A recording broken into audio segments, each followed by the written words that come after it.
আমাদের প্রভু এক নবীর উম্মত, জীবন বিধানিয়া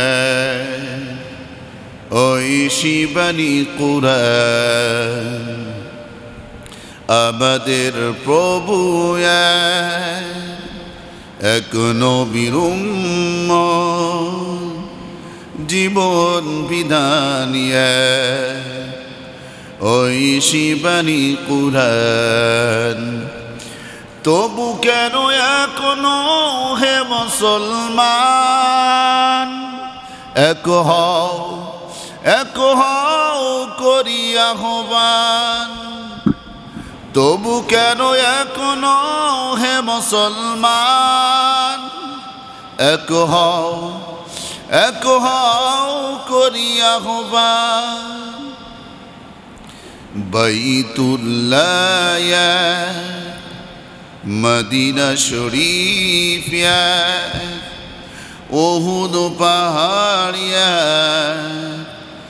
বদরের মাটিয়া। তবু কেন এখনো হে মুসলমান এক হও করি আহ্বান। অল্প কারণেই ঈমান চলে যায়। একটা মানুষ নামাজ পড়ে না, কি করে না? কথা বলেন, নামাজ পড়ে না, তাকে কাফের বলা যাবে না। যে নামাজ পড়ে না তাকে বলা হয় ফাসিক।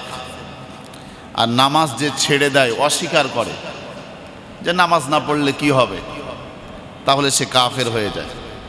ভালো করে বুঝবেন, কেউ নামাজ পড়ল না, রোজা করল না, হজ করল না, ইসলামের আরও যে বিধিবিধানগুলো রয়েছে পালন করল না, সে অপারগতা, তার শয়তানের ধোকায় পড়ে করতে পারল না, সে কাফের হয় নাই।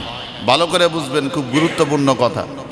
আমরা মুসলমান দুনিয়ার সমস্ত কিছু ছাড়তে পারি, কিন্তু আমরা ঈমান, আরে ভাই কথা কন না কেন, ঈমান ছাড়তে পারি না।